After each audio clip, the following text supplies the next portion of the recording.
Assalamualaikum warahmatullahi wabarakatuh. Selamat siang semua. Kami dari kelompok magang KES Bangpol, Wali Kota Jakarta Selatan. Dan pada kesempatan kali ini kami akan memaparkan sedikit tentang edukasi anti korupsi. Nah, uh, hari ini kami beranggotakan saya Reviana Salim dari Universitas Andalas. Saya Zarina dari UIN Jakarta dan saya Sri Asmawati dari UIN Jakarta. Nah, pada kesempatan kali ini kami akan menjelaskan sedikit tentang korupsi dan juga uh, mengedukasi sedikit tentang tindak-tindak korupsi dan juga untuk uh, penanggulangan dan juga pencegahan korupsi. Yang pertama adalah pengertian korupsi itu sendiri. Jadi korupsi itu adalah tindakan penyalahgunaan kekuasaan untuk keuntungan pribadi. Ini bisa berupa penyuapan, pemerasan, nepotisme, ataupun penggelapan dana. Korupsi tidak hanya terjadi di sektor pemerintahan, tapi juga di sektor swasta dan juga di lingkungan-lingkungan yang kita mungkin sudah familiar di setiap harinya. Nah, untuk bentuk-bentuk korupsi sendiri, yang pertama ada penyuapan, yaitu memberikan uang atau hadiah untuk mendapatkan keuntungan tertentu. Yang kedua ada pemerasan, yaitu memaksa seseorang untuk memberikan uang ataupun layanan dengan ancaman. Yang ketiga ada nepotisme, yaitu memberikan pekerjaan atau keuntungan kepada anggota keluarga ataupun teman tanpa mempertimbangkan kualifikasinya. Dan yang keempat ada penggelapan, yaitu mengambil dana atau aset yang dipercayakan untuk kepentingan pribadi. Nah, selanjutnya itu ada dampak korupsi.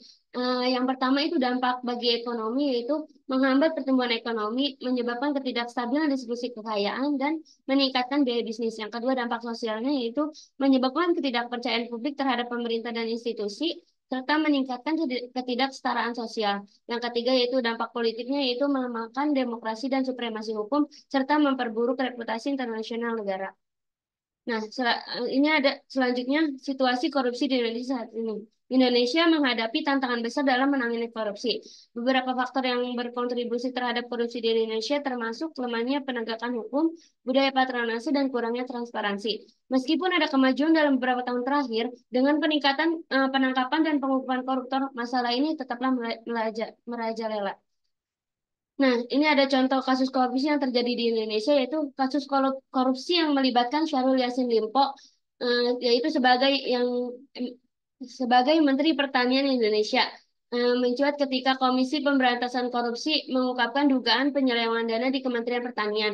SYL diduga terlibat dalam praktik korupsi yang mencakup suap dan gratifikasi terkait proyek-proyek kementerian yang merugikan keuangan negara hingga 13,9 miliar. Jumlah ini mencakup berbagai bentuk suap dan gratifikasi terkait proyek-proyek di Kementerian Pertanian. Dampak dari kasus ini sangatlah signifikan.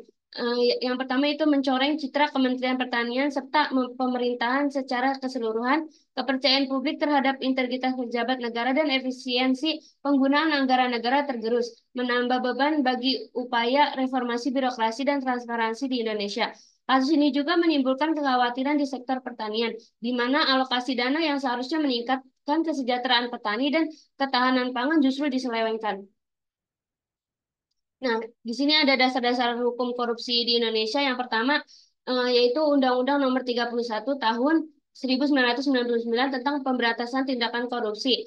Undang-undang ini merupakan landasan hukum utama dalam upaya pemberantasan korupsi di Indonesia, berisi ketentuan mengenai definisi jenis-jenis tindakan pidana korupsi serta sanksi-sanksinya. Yang kedua yaitu ada Undang-Undang Nomor 20 Tahun 2001 tentang perubahan atas Undang-Undang Nomor 31 Tahun 1999 tentang pemberantasan tindak pidana korupsi. Undang-undang ini memperbarui dan melengkapi undang-undang sebelumnya dengan menambah jenis tindak pidana korupsi dan memperkuat ketentuan sanksi. Yang ketiga yaitu ada Undang-Undang Nomor 30 Tahun 2002 tentang Komisi Pemberantasan Tindak Pidana Korupsi. Undang-undang ini mengatur pembentukan tugas dan wewenang KPK sebagai lembaga independen yang bertugas untuk memberantas korupsi. Jadi kan kita udah tahu tuh tadi apa penjelasan korupsi, terus undang-undangnya, terus sama kasus yang di Indonesia.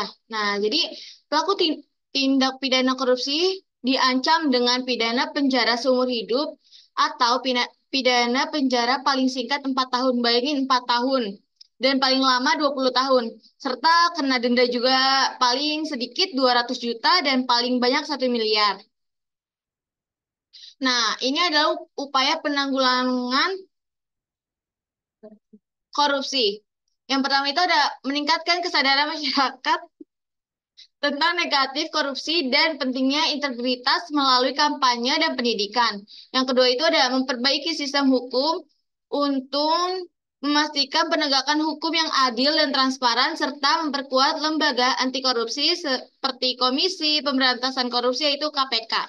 Dan ketiga itu ada meningkatkan transparansi dalam pemerintahan dan sektor swasta dengan menerapkan sistem pelaporan yang efektif dan audit berkala. Yang keempat itu ada mendorong partisipasi masyarakat dalam memantau dan melaporkan kasus korupsi melalui mekanisme whistleblower dan platform pelaporan online.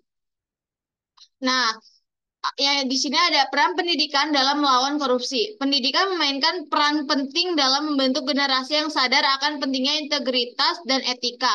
Dengan mengintegrasikan materi anti korupsi dalam kurikulum pendidikan, siswa dapat memahami dampak korupsi sejak dini dan dibekali dengan nilai-nilai yang mendukung kejujuran dan keadilan.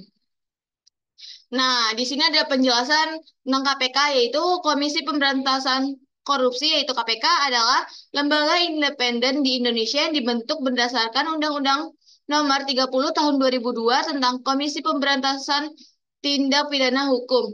KPK ini memiliki tugas utama, yaitu untuk memberantas korupsi melalui koordinasi dengan instansi yang berwenang, penyelidikan, penyidikan, penuntasan, serta melakukan tindakan pencegahan korupsi.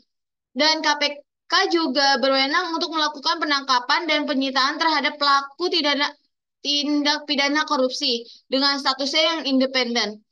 Lalu KPK tidak dapat dipengaruhi oleh kekuasaan manapun dalam melaksanakan tugasnya, sehingga diharapkan dapat bekerja sama secara objektif dan efektif untuk mengurangi korupsi di Indonesia.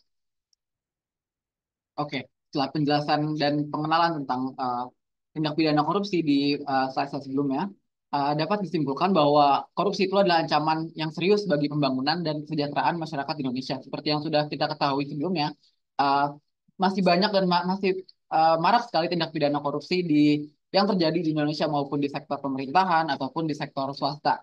Uh, dan pendidikan anti korupsi ini sangatlah penting untuk diterapkan semenjak masih di masa bersekolah untuk menanamkan kepada para murid-murid atau siswa di Indonesia agar bisa bisa paham dan bisa sadar akan tindak pidana korupsi, karena tindak pidana korupsi itu bentuknya bukan hanya di skala besar. Kita juga dapat menemukan tindak pidana korupsi dengan skala-skala kecil di kehidupan kita sehari-hari. Ya, jadi dengan penjelasan yang telah kami paparkan sebelumnya, semoga dengan pemaparan ini kita juga dapat memperkenalkan tentang apa itu korupsi, apa itu dampaknya, bahayanya, dan juga apa ancaman dari melakukan tindak pidana korupsi itu tersendiri. Kurang lebih itu saja yang bisa kami sampaikan pada kegiatan kali ini. Kurang lebihnya mohon maaf. Wassalamualaikum warahmatullahi wabarakatuh.